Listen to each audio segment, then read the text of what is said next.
Danke para estar conosco no programa Al Caso. A menos que trata um tema social, que quizás de nós trabalhe como algo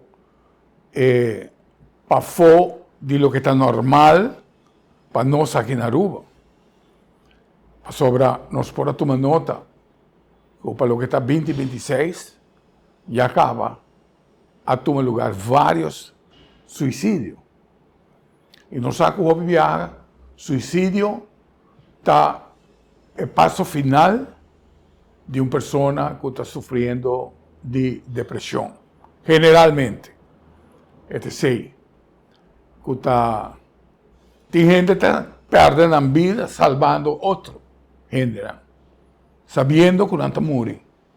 Está salva a vida de outro gênero. Mas sei, não posso catalogar como suicídio. Suicídio realmente está por momento de um stop na boa experiência de vida que vai começar para viver de ponto A para ponto Z. Pero algum caminho da meio de letra a decidir de stop. Então, a grande pergunta está: o que te produzir esse? Qual é a consequência de suicídio, tanto para a pessoa que te quita sua vida, como para a família que te queda atrás? Como nós sabemos, nós temos um invitado de costume, que é psicólogo, engenheiro, e está também um educador a nível empresarial, que é o senhor John Molina, que está de visita também mais a nós, na Aruba. John, gracias por aceptar la invitación. Y en verdad, como yo sé que tú entiendes papiamento, ¿qué más puedes agregar a este inicio de este programa? Bueno, simplemente el suicidio no llega de la noche a la mañana en la persona, como ya lo dijiste. Es el final, el camino de una persona que ha perdido la batalla contra los conflictos de la vida. Tal vez no ha tenido las suficientes herramientas. Puede tener suficientes herramientas económicas, pero no internas, interiores. No ha sabido cerrar ciclos en su vida, tal vez, y viene arrastrando grandes errores, grandes culpas, grandes vergüenzas. Y sumado a eso, a un deterioro del alcohol, de drogas, de desenfreno, finalmente lleva a algo que se llama una vida sin sentido, que es lo que los grandes sabios le llaman al final de una persona que ya su vida no tiene sentido y opta por dejar de existir para tratar de calmar ese dolor. Sin embargo, lo dijiste muy bien, el gran dolor que le puede causar eso a la familia que queda, las dudas, la confusión a la nueva generación por haber resuelto algo de esa manera, ¿no? Detrás de una persona con depresión siempre va a haber un trauma o varios traumas no resueltos, ¿no? Porque Freud lo definió así: todos tenemos dos pulsiones, la pulsión de vida o la pulsión de muerte. Solo hay dos seres vivos realmente sobre la tierra que atentan contra su propia vida cuando están en un peligro. Uno es el escorpión y otro el ser humano. Cuando ya totalmente atrapado en una esquina de su propio ego, atenta contra sí, igual que el escorpión, prefiere verse muerto en sus propias manos que en manos de otra persona, ¿no? Eso se llama pulsión de muerte. Y la pulsión de muerte no es solamente el suicidio. Una pulsión de muerte también puede ser una vida desenfrenada, una adicción a las drogas, una adicción a la masturbación. Porque la pulsión de muerte va seguida de una búsqueda de placer constante que no llega completamente a llenar el vacío del alma. Entonces, también la depresión podemos buscar otro camino referente a este, que es el que tiene la persona que siempre está mirando hacia atrás. Y lo dice el señor David Hawkins, el escritor del Poder versus la Fuerza, premio Nobel, sugiere algo muy interesante. Generalmente la persona que está en depresión, que está en depresión y que intentan el suicidio, literalmente siempre están atrapados de la culpa y la vergüenza. Dos sentimientos, dos actitudes frente a la vida: culpa no es lo mismo que vergüenza, aunque se parecen. Culpa es siento que hice algo, ¿ya? Que hice mal, que le hice daño a alguien, o vergüenza. No soy bueno, no soy suficiente. Y eso tiene su origen también. Tiene su origen en una identidad de pobre validación en la vida. Todo esto detrás hay autoestima baja. Siempre hay autoestima baja. Es interesante ver también, John, ¿no? Que hay dos actores que han sido mis actores favoritos, al cual yo he respetado mucho, he visto todas sus películas, he visto sus programas, que son Robin Williams, uno, y el otro, Anthony Bourdain. Anthony Bourdain era un chef que empezó a viajar el mundo, a conocer los países, a conocer los pueblos. No iba para los puntos turísticos, sino iba donde comía el pueblo, donde estaba el pueblo, y te presentaba los países a través de ese ángulo. Una persona que transmitía una seguridad total de cómo se manejaba él personalmente y cómo manejaba el programa. Sin embargo, Anthony Bourdain también cometió suicidio. Entonces vemos que la falta de dinero, la condición social, la pobreza, ninguna de estas cosas van a tener influencia sobre una decisión tan drástica que toma una persona. Entonces, en el mundo espiritual, somos seres de luz. Nosotros somos parte de Dios. Dios es amor y luz. Nosotros tenemos parte de ese amor Esa chispa. y parte de esa luz.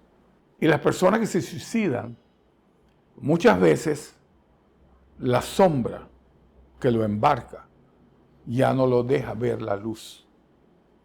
Y en la oscuridad, eso ha sido la expresión de un pastor, por cierto, un pastor evangélico que ordenó al presidente Barack Obama.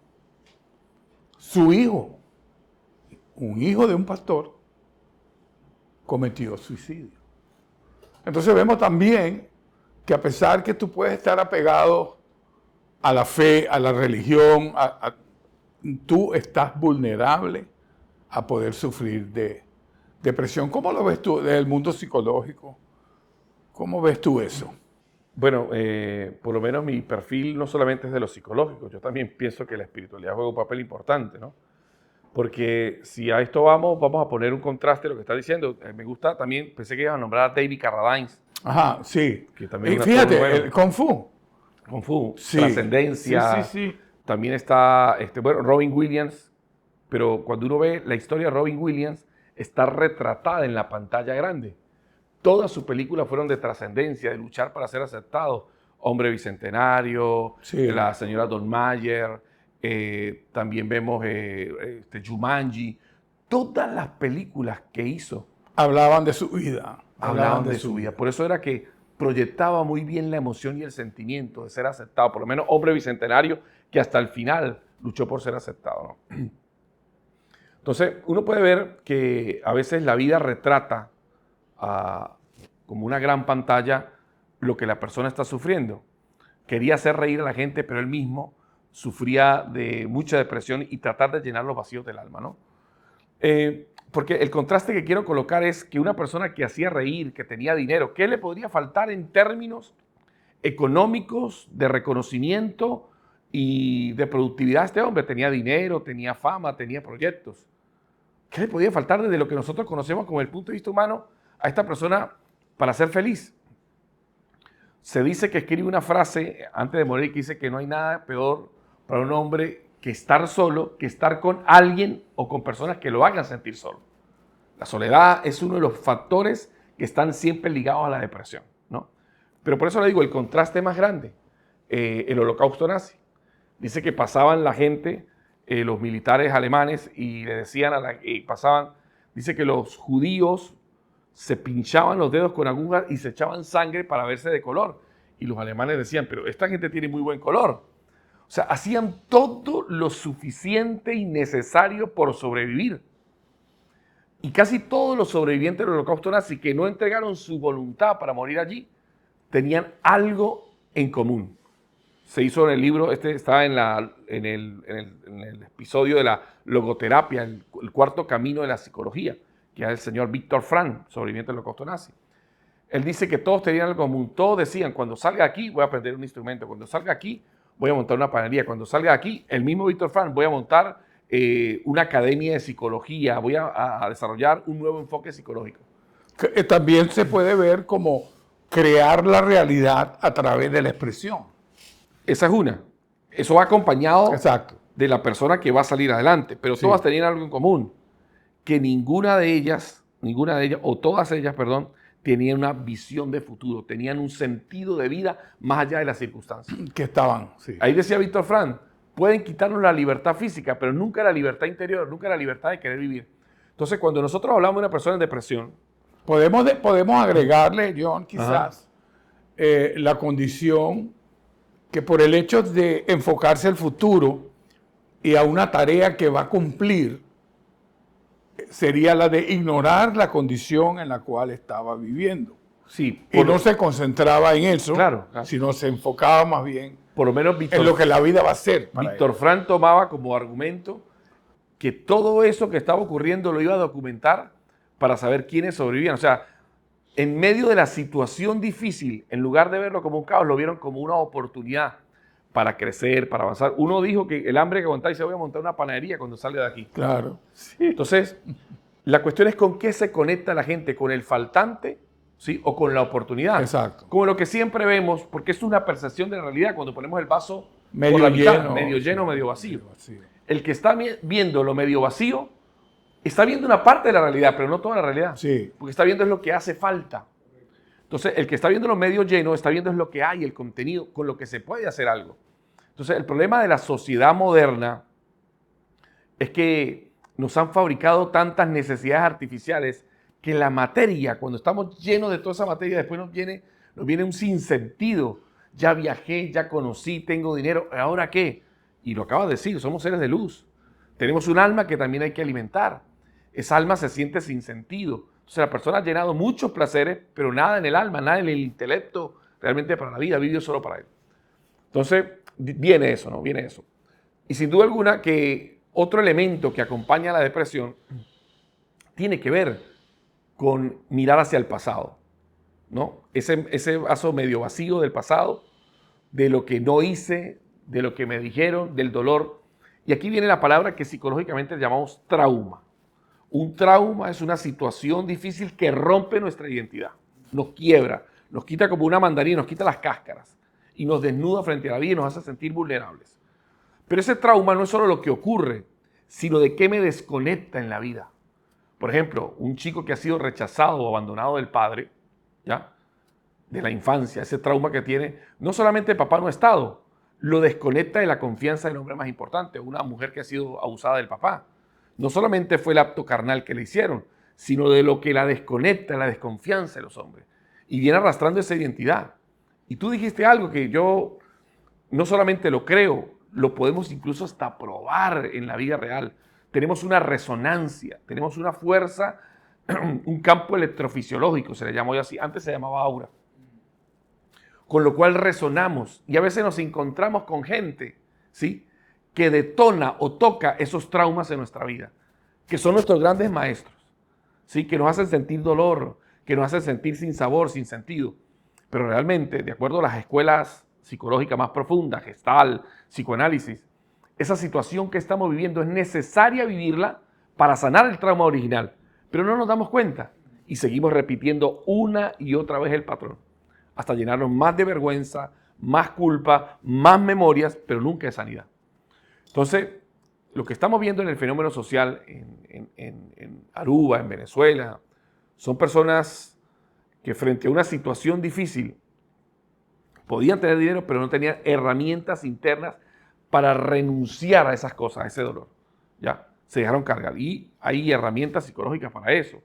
Ya ahora algo entendemos, ¿no? A nivel psiquiátrico, una persona con depresión necesita medicamentos. Claro.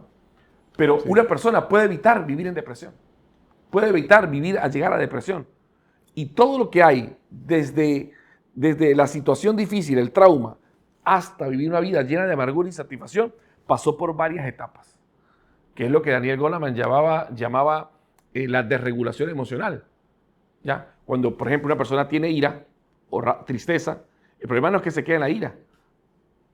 10 días después piensa lo mismo y ya no tiene ira, ahora tiene resentimiento de lo que ocurrió. Después del resentimiento, 20 días después, 2 meses después, ahora tiene, de alguna forma, ¿qué viene después del resentimiento? Lo que nosotros llamamos el rencor, ¿ya? Y del rencor viene el odio, del odio viene la venganza y de la venganza no ejecutada viene la amargura. Entonces, ha pasado por un proceso emocional que ha generado una percepción interna de la realidad, donde todo lo ha filtrado desde el dolor y ya no puede ver. Es lo que ha ocurrido en la Escritura, que le llaman dureza de corazón. Se le ha endurecido el corazón como a Faraón, que pudiendo ver la verdad, no podía salir del evento. ¿Por qué? Porque estaba sobornado por el dolor. Entonces, pienso que hay muchos elementos para trabajar hoy en manejar la depresión y para quitar ese dolor original. Y bueno, para eso estamos, ¿no? Exactamente. Televidentes, seguindo o programa El Caso, nós está tratando um tema com o psicólogo John Molina e também basta leitura, como estava tinha arriba tema, nós que trata mais arriba a situação e condição especial aqui, para ser que nós por educar-nos mesmo um tique mais de que está vivo anónimos. Nós a seguir trata tema que eu não sei, não vai ler. Nós a seguir pues com o tema interessante aqui, o que está em condição emocional, que por ribabo da depressão e para algum gente está ribabo hasta no suicídio. Está interessante, é muito interessante, não só seguir em espanhol. É interessante dizer, John, Carl Jung, sobre todo sobre el estudio de la sombra. Muchas veces las personas cuando confrontan un trauma, tratan de borrarlo de su vida. Creyendo que lo borra, realmente se va a la sombra. Lo reprime. Lo reprime.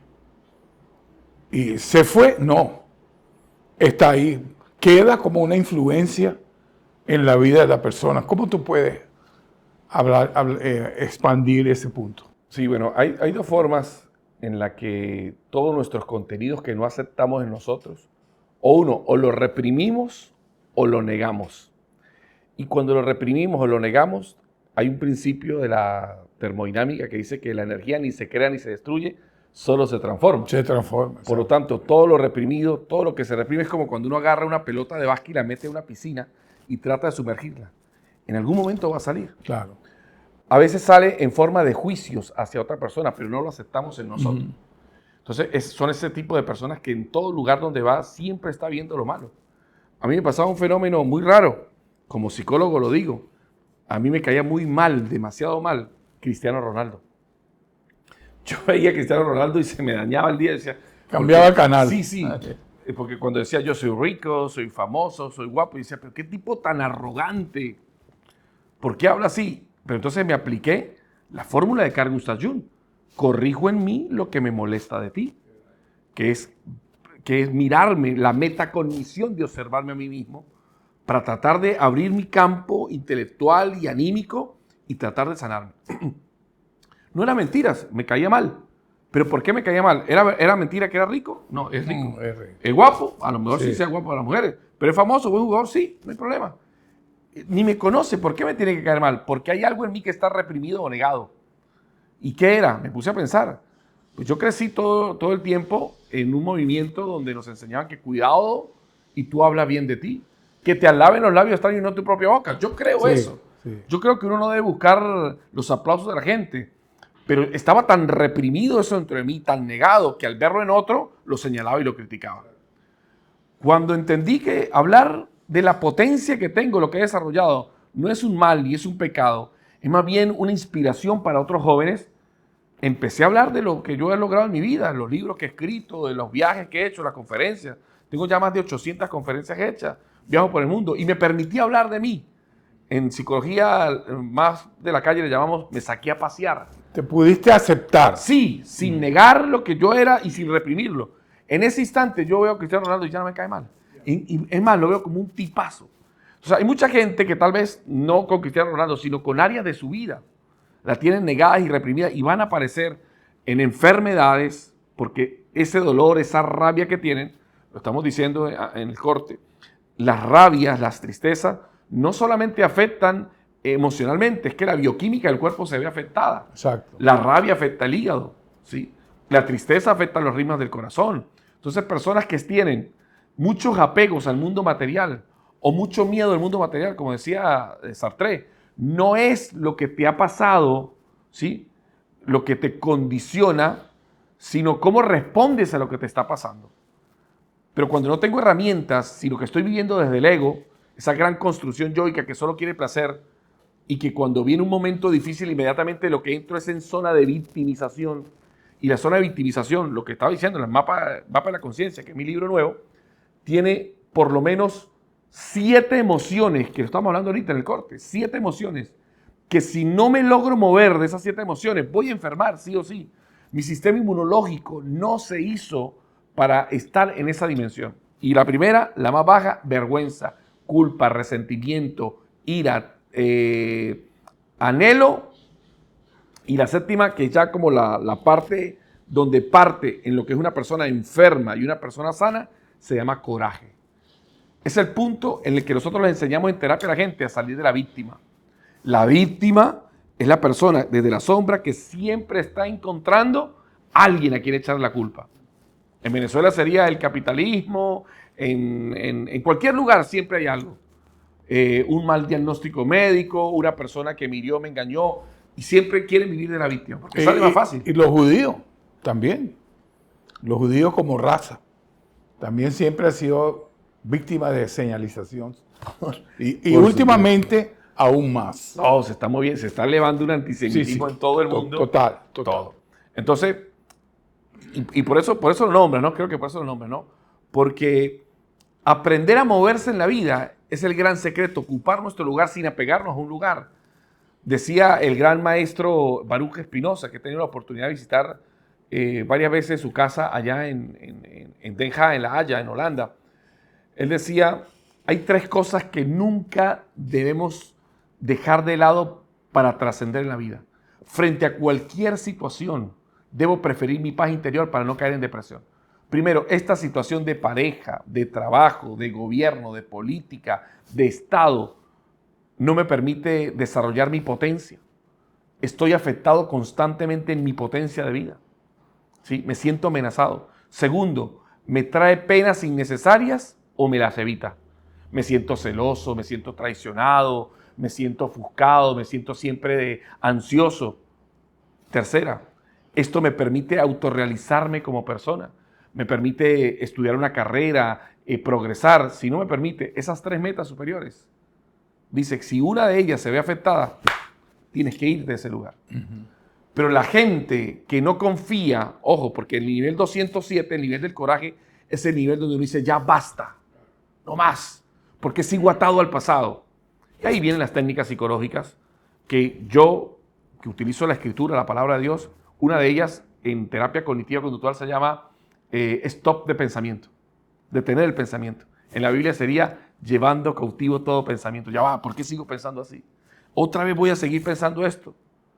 Pero, ¿por qué esa persona sigue pasando? Eso porque lo tiene reprimido, lo tiene oculto, lo tiene en la sombra, hasta que viene de nuevo y se pregunta, ¿qué debo hacer con esto? ¿Para qué me sirve esta sensación? ¿Voy a seguir todo el tiempo con esto? Y ahí viene la parte de cerrar ese ciclo, soltarlo. Y el soltar siempre tiene que ver con el perdón o el autoperdón. Si eso no está en la persona, si está la vergüenza o la culpa, porque lo hay gente que usted ve que muere un familiar, y durante toda la vida fue distante, pero cuando murió casi que se le tira a la urna, llévame contigo, papá, ¿no? Porque le remuerde la conciencia.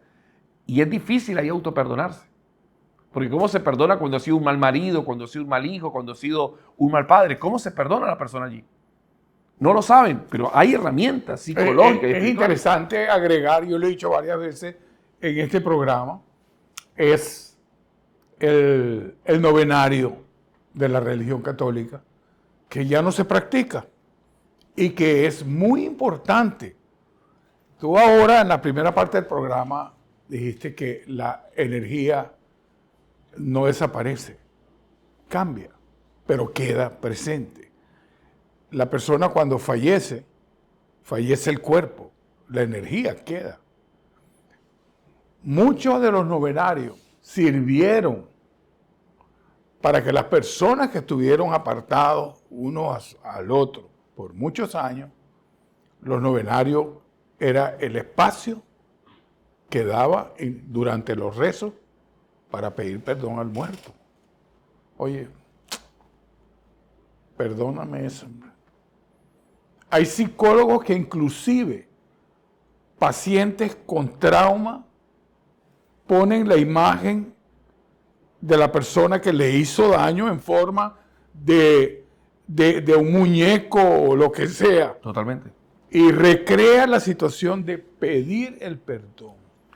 Me permito conectarte, pero mira esto tan interesante, ¿no? En antaño se llamaba silla vacía, ¿no? Silla vacía, que es una técnica gestáltica donde yo coloco a la persona con la que quiero hablar y decirle, porque en el trauma queda eso. En el trauma yo no tuve palabras para decirle a la situación que me pasó o a la persona lo que me hizo o lo que yo me hice, no tenía palabras. Mi nivel de entendimiento en ese momento estaba tan corto y de experiencia que no le puse palabras al dolor. Y entonces ponerle palabras es, por ejemplo, personas que han sido violadas y el violador está muerto, decirle, me desautorizo, esto no sigue controlando mi vida, me hiciste daño. Sí. Esa palabra en sí mismo, que es primero, como cuando una persona se clava una espinita en el dedo, primero tiene que sacar la espina para curarse el dolor. Primero tiene que sacar ese dolor con palabras. Entonces, estas personas que están deprimidas, por vergüenza no cuentan lo que hicieron. Se quedan calladas, pensando que todo está bien. Y eso lo dice la Biblia. Sí. Lo dice el rey David en cuanto encubrí mi pecado, ¿sí? En cuanto guardé silencio, encubrí mi pecado. El guardar silencio lo llevó, dice, a una gran tristeza profunda, pensando que no había pasado, pero hay un super yo, una instancia interna que te está señalando. Y no podemos escapar de esa. Y están diciendo algo supremamente muy psicoanalítico, que son los rituales. Los rituales no son de gente cavernícola, tiene una profunda fuerza psicológica para cerrar los ciclos. Por ejemplo, cuando una persona desaparece en alta mar o desaparece su cuerpo, ¿qué hace? Esto lo han hecho en las sociedades antiguas. Agarraban una prenda, hacían un cajón y enterraban y decían, aquí te despido. Para que la mente entendiera que esta persona ya había muerto. Porque si no, la persona seguía recordándolo y esperándolo y añorándolo. Por eso es que la persona no sana, porque sigue añorando el pasado y no lo ha soltado. Soltar no es tan fácil. Porque, dicen los grandes sabios, porque una persona llora por alguien que se murió, ¿no? Porque esa persona me era útil. Parte de la identidad que yo tenía en mi vida estaba fabricada en lo que era esa persona. Y cuando esa persona muere, una parte de esa identidad muere conmigo. Entonces, el ritual me ayuda, ¿sí?, a entender en mi mente que esta parte de identidad ahora depende de mí. ¿Sí? Por eso mira lo que pasaba, ¿no?, en antaño. Lo que se llama la protohistoria. Freud dice en Tótem y Tabú, para entrar un poquito a entender lo que está pasando con el fenómeno de los Therian hoy. Dice que el papá agarraba a todas las mujeres de su clan y las tenía para él. Y entonces los muchachos entre ellos decían, no nos queda ninguna mujer para nosotros, ¿qué hacemos? Entre ellos se hacían el ejercicio de la función sexual. Y un día mataron al papá, ¿no? Esto lo dice en la protohistoria a Freud, ¿no? En el Tótem y Tabú. Matan al papá, ahora viven con mucha culpa. Pero como el papá era del clan del zorro o del lobo, se visten del zorro o del lobo para interiorizar a papá dentro de ellos, ¿no? Entonces, una frase que utiliza Freud para trascender en la vida es mata a tu papá y cómetelo. No literal, claro. Por supuesto, es un símbolo, es, hey, lo que tu papá te haga, ¿sí?, cómetelo, o sea, que no te importe tanto, cómetelo, porque ese es un ritual que aparece, ojo, ese ritual aparece otro ritual, a los 13 años. Un niño a los 13 años, en cualquier clan en la historia, lo mandaban al campo, al desierto, a cazar un animal para que fuera aceptado en el clan. Pero no era un ritual cualquiera, Era un ritual donde se le daba una iniciación. Su mente pasaba de ser un niño a ser ¿qué? Una persona productiva en el clan, aceptado. Eso se ha perdido. ¿Y qué hacen nuestros muchachos? Sin rituales, jugando PlayStation. Fíjate, justamente hoy comparto un reel que me llegó y tiene que ver con el tema que estamos hablando hoy. Que la persona que dice hay que buscar el equilibrio en uno mismo. Y empieza perdonando a tus padres. Perdona a tus padres. Porque a veces los padres cometen errores con los hijos, que los hijos los tiene guardados, tiene ese dolor guardado. Y como es el padre, entonces eso nunca se arregla.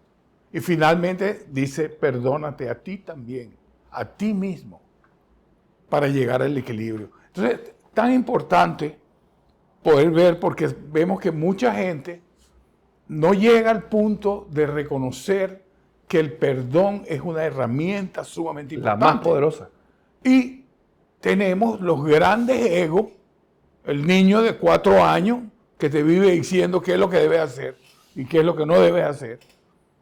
Y le estamos dando mucha autoridad. Correcto. Entonces, realmente, ¿qué debe hacer esta persona? Puede estar una persona en el programa con nosotros en este momento que vive exactamente esa situación. Sí, claro. ¿Cómo tiene que abrir él su escaparate, su closet, para poder verse él mismo y decir, esto tiene que cambiar? Pero lo primero que se hace... ¿Cuáles son los pasos? Sí, hay un enfoque que para mí es uno de los enfoques más poderosos, se llama el enfoque gestáltico. Él presenta algo que se llama el ciclo organímico. O sea, la vida es una gestal, la vida es un ciclo, un círculo. De ahí viene la palabra ciclo. Y cada vez que una persona pasa por un trauma, lo primero que le ocurre en la vida para no aceptar es la negación. No, esto no me puede estar pasando a mí, no, esto no puede pasar. Pero cuando ya ve que le está pasando, entra una parte de negociación. No, voy a cambiar, ahora sí voy a cambiar, me voy a ajustar. Pero la voluntad no pudo cambiar la situación y después viene la rabia. A alguien tengo que echar la culpa. En un matrimonio fue por culpa de esa mujer que se le metió, fue por culpa del jefe. Y entonces se la queda, primero, le pasó la situación, negación, negociación y rabia. Y a veces puede quedar 10 años en la rabia y no continúa el ciclo porque la persona tiene que pasar sí o sí por todo ese proceso de emociones. Después de la rabia, tenía que haber salido el perdón, no pudo, que ahorita lo tomamos con los padres, viene la tristeza. Entonces, mira lo que pasa en la tristeza. Ya la persona acepta que perdió la persona, acepta que tuvo la culpa, pero en la tristeza alguien le dice, pero lucha, pero tranquilo, se puede mejorar, y se vuelve a meter a la negación. No, sí, yo voy a luchar. Y se queda en un ciclo pequeñito allí, repitiendo negación, negociación, tristeza y rabia. Ahí lo que está haciendo es alimentando el juicio, el dolor. Nunca sale ese juicio. Ahora, después de que viene, bueno, negación, negociación, rabia, tristeza, viene el perdón. Y el perdón siempre tiene que ver con dos tipos de perdón, el pasivo y el activo. El pasivo es el que dice, sí, bueno, yo ya no pienso más en eso. Eso no es perdón. El perdón tiene un movimiento del alma, por lo menos en el estado de los padres, donde yo le digo a la persona, por eso es que la persona no puede perdonar, porque dice, pero ¿cómo puedo perdonar todo lo que me hizo, tan malo que me hizo? Y yo le digo, ok, y no hizo nada bueno. Yo le pregunto a la gente, ¿qué admiras de tu papá? Y he escuchado gente en terapia que dicen, absolutamente nada. Y yo digo, pero te dio la vida. El 50% de tus cromosomas, 23, pertenecen a tu papá y los otros 23 a tu mamá. Eso es un hecho que es verdad. Ánclate a esa verdad. Y bueno, cuando nos anclamos a eso, solo si nos anclamos a eso, y lo presentamos de la Biblia, dice, honra a tu padre y a tu madre, que es el primer mandamiento con promesa para que te vaya bien. No dice, honra a tu padre y a tu madre si te dio una bicicleta, si te mandaba dinero. No, si es tu papá, hay que honrarlo. Es la única condición que hay para el que escucha y que tiene ese dolor contra el padre. Segunda condición es, lo que me diste fue perfecto, papá. Ese es el perdón que empieza a mover el alma, el movimiento del alma. Lo que me diste fue perfecto. ¿Cómo que fue perfecto? Sí. Era lo que tenía para dar de acuerdo a su grado de evolución y de trascendencia de la vida. No tenía para dar más. Claro. También venía herido. Eso le quita a la gente el sentimiento de juicio contra el papá. Es un perdón que va un poco más allá. No es simplemente, sí, yo ya no pienso en él. Eso no es perdón. Sí. Tercer movimiento del perdón. ¿Sí? te acepto como eres, así eres tú. No tengo por qué querer que mi papá sea como yo quiero que sea. Renuncio a la ilusión, al ideal de que mi papá sea como yo quiero que sea. Eso me ubica en la realidad, en el mundo real. Porque toda persona que vive en depresión no vive en el mundo real, vive en el pasado. Tú sabes, viniendo a otro reel nuevamente, porque hay tanta producción ahorita, y hay algunas muy interesantes y puntuales. Es de una persona que está en la calle con un micrófono y le hace preguntas a la gente. Y se consigue con una pareja, una muchacha muy linda, y le dices, si tiene que decirle algo a alguien, a una persona hoy, ¿a quién se lo vas a decir? Y ella dice, a mi papá. ¿Qué le quiere decir? Que se vaya a la mierda. ¿Así le dijo? Sí. Lo odio. No quiero saber nada de él. No quiero nunca más poderlo ver en mi vida. Le expresa la muchacha. Y el tipo le llega y le dice, vamos a hacer algo. Piensa, yo voy a tomar el rol de tu papá. Yo voy a hacer en este momento el rol y la representación de tu papá. Tú tienes que mandarme ese reel. Y te voy a pedir perdón. Perdóname por el padre que fui para ti. Y la niña cae en un llanto tremendo. Entonces tú ves cómo el perdón realmente, cómo lo fuerte, el poder que tiene, la capacidad que tiene la expresión de perdonar o de pedir perdón. Televidentes, aqui do programa El Caso. Na última parte do programa, nós estamos expandir o tema aqui, de forma que nós podemos compreender um pouco mais de nos mês e o que está passando conosco aqui na Aruba. No baileu. Siguiendo pues con este tema tan interesante que estamos tratando y sobre todo con lo que es el perdón. Muchas veces, John, me he encontrado, sobre todo en el manejo de la empresa con personal, vemos muchas veces que hay personas que no se hablan, o por lo menos se toleran. Y dentro de sí, dice, yo no acepto a esa persona. No quiero saber nada de esta persona. Voy a tratar en la forma más limitada posible con esta persona. Y en muchas de estas situaciones que se me presentan, yo trato de explicar que realmente con esa actitud, tú no le estás haciendo un daño a la persona. El daño te lo estás haciendo tú. El daño es para ti.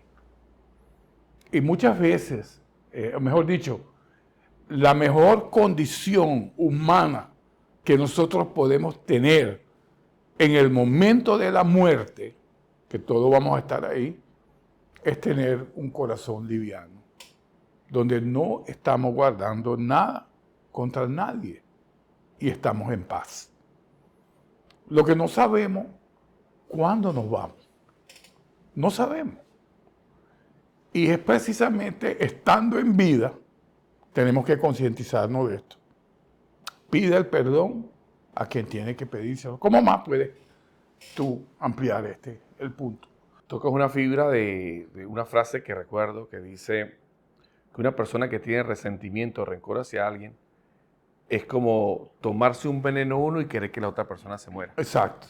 Básicamente, el resentimiento, falta del perdón, el rencor que te lleva a una vida de amargura, no solamente te daña a ti como ser humano, con lo que ya hemos dicho acerca de la bioquímica del cuerpo, que genera cortisol, neurológicamente tú estás constantemente perturbado, estás en modo de sobrevivencia, puede dañar tu familia, o sea, hay muchas cosas. Sin embargo, los pasos para el perdón, que es el gran problema por el cual la gente lo hace, que siempre quiere que el que le hizo daño venga y le pida perdón.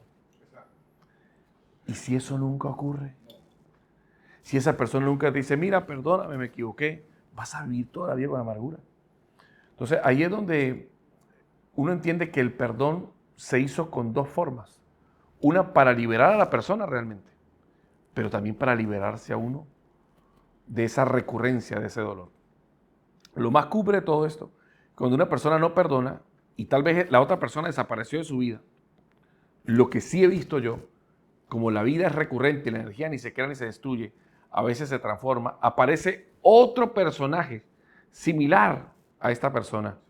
No similar en físico, no similar en cuerpo, no similar en estatura, similar en aptitudes que te recuerdan y te hieren para que tú sanes y sigues dándote contra la puerta.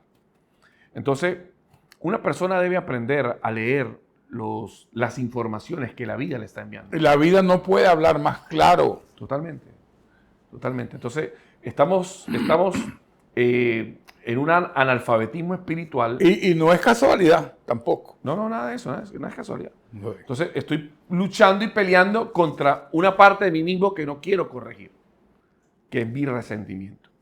Yo estaba en Holanda, yo recuerdo mi primera paciente en Holanda, 2021. Era una muchacha que trabajaba en la Rijksstraat, que yo no sabía que era en la calle Roja, no sabía, fue mi primera vez en Holanda. Y me dice que va a terapia, así sencillo, te lo resumo, porque todos los hombres que han venido a su vida le han hecho algo y ella no puede perdonarlos. Y yo le digo, ajá, y yo no sabía qué era lo que ella hacía. ¿Y qué te hizo este último? Y dice, me engañó con una mujer. Ok. Y yo le pregunto, ¿y qué trabajas tú? Porque no sabía. Me dice, yo trabajo de chica, pero yo no sabía que era chica, era prostituta. Ahí, claro. Entonces yo no puedo entender cómo alguien que está todas las noches con un hombre diferente, su esposo o su marido está con uno y ella no puede perdonarlo. Eso ya me parecía demasiado, sobresaltaba mi capacidad intelectual. Incongruencia. Incongruencia total. Pero entonces yo me meto a estudiar y le pregunto así, le digo, cuéntame de tu papá. Y se ha enojado de una manera, me dijo, ¿por qué ustedes los psicólogos siempre tienen que estar hablando de papá y de mamá? ¿Qué tiene que ver eso? Si yo estoy hablando aquí de mi pareja. Y le digo, mira, yo soy el psicólogo. Si yo te pregunto por algo es porque yo sé que hay estructuras internas. Y dice, bueno, no quiero saber de ese hombre. Ese hombre, mira lo que dice, me vendió, me cambió por una casa. Y yo le digo, bueno, yo ahí empiezo a entender. Entonces le digo, bueno, pero te dio la vida. Sí, pero ¿por qué me dio la vida si me dejó botado? Entonces, todos los hombres que vienen a su vida le hacen algo para que ella no pueda perdonarlos. Porque hay un hombre en su vida, una raíz, que le hizo algo que ella no puede perdonar. ¿Sí? Como la tercera terapia llega llorando y me dice que llegó una tía de Colombia ese día, porque nada es casualidad, todo es sincronicidad. Me dice que llegó y que ella está yendo a terapia y le dice la verdad, mira, tu papá nunca te abandonó. Tu papá te dejó en la casa de mi hermana. Ella se enamoró tanto de ti, le dio una plata para que él fuera a trabajar y como se enamoró tanto de ti, se mudó de casa y no le dijo a nadie y se fue. Cuando la muchacha sabe esa verdad, me dice, él nunca me dejó. O sea, él realmente sí me habrá buscado, yo nunca lo encontré. Entonces dile, ¿qué quiere decir ahora papá? Y le hice hacerle las frases sanadoras. Te acepto, eres mi papá verdadero, gracias por la vida. Lo hacía de una forma muy expedita, muy fácil, ¿no? Cuando pasa eso, renuncia a ser chica. Pero mira esto, el papá la había vendido por una casa, pero que no era verdad. Ella vendía su casa, vendía su cuerpo. Venían hombres y ella no podía perdonarlos. ¿Sí? Porque ella no podía perdonar a su papá. A lo que perdona a su papá, ella deja de vender su casa y deja de ser chica. Entonces, el perdón que hacemos con la gente tal vez nos está liberando de cosas atrás. Es un efecto dominó interno que nos libera de las sombras. Entonces, yo le hablo a toda esa gente que tal vez tiene muchas cosas atrás, porque hay heridas muy profundas, ¿sabes? Que no es solamente decir, sí, lo perdono, no. Hay que hacer un movimiento realmente del alma y para eso estamos los psicólogos, psiquiatras, incluso las iglesias también ayudan mucho en ese proceso. Y para mí también, para mí es muy importante lo que te voy a decir ahora y también es probable que no estés de acuerdo conmigo, que es totalmente aceptable.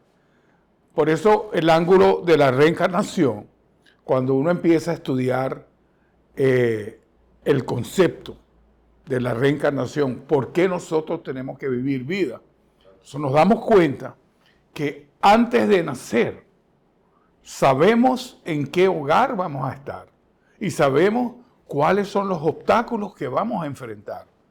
Eso lo sabemos antes de nacer en el mundo etéreo, en el mundo espiritual. Entonces, cuando tu óptica cambia, tú ves que tú mismo escoges vivirlo de nuevo.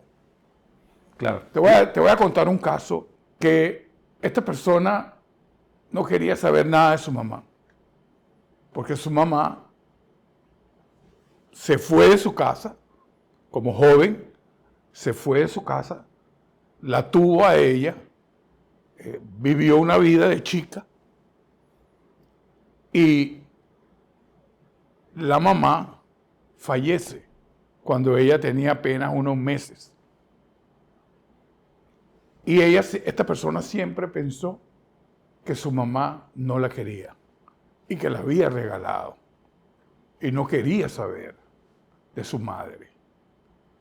Su madre se comunica de dónde está para hacerle saber a su hija que no es así. Tanto así que cuando la madre muere en el accidente que murió, fue tan bravo el accidente que se le desprendió todo el hombro y un brazo y queda 6 días moribunda, negándose a morir porque estaba abandonando a su pequeña hija. Y cuando esa persona entendió eso, porque por fin habló con su madrina, Claro, de quién era su madre, fue que vino a perdonar. claro. O sea, hay eventos entonces que como no tenemos la percepción correcta en la cabeza, las ideas correctas, nos negamos a soltar. Pero podemos hacer el ejercicio, o sea, la gente puede hacer el ejercicio, decirle, hoy me permito tomar a mi papá, hoy me permito aceptar a mi papá como mi papá biológico, por lo menos. Y te doy gracias por la vida que me diste. Si eso es lo primero que tienes que hacer, hazlo. Hacerlo, ¿no? Y quiero concluir con las leyes de la India, ¿no? Que ya son muy importantes esas 4 leyes de los grandes sabios de la India. Dicen, toda persona que llega a tu vida es la persona correcta. Exacto. Todo cuanto tenía que pasar, así tenía que pasar, ¿no? Cuando algo termina, termina. Y todo el momento para empezar, cualquier cosa de cambio, no es mañana, es el ahora.